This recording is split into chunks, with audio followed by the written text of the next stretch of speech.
Hi this is Priya welcome to ఏజే news. గాలి దుమారానికి కోలిన వెంకటేశ్వర స్వామి ధ్వజస్తంభం. ఇక వివరాల్లోకి వెళ్తే తెలంగాణలోని మహబూబాబాద్ జిల్లా గార్ల మండలం మర్రిగూడెం గ్రామంలో వేట వెంకటేశ్వర స్వామి ఆలయంలో ఉన్న ధ్వజస్తంభం వీచిన భారీ గాలికి కింద పడింది.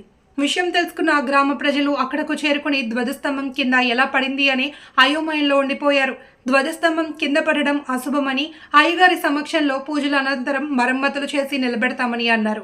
ఈ వీడియో చూస్తున్న వారిలో హిందువులు ఉంటే ఆ గ్రామ ప్రజలకు మంచి జరిగేందుకు ఓం నమో వెంకటేశయ్య అని కామెంట్ చేసి కింద కనబడుతున్న సబ్స్క్రైబ్ బటన్ పై క్లిక్ చేయండి. ఈ వీడియో కనుక మీకు నచ్చినట్లయితే లైక్ చేయండి, షేర్ చేయండి. Thank you.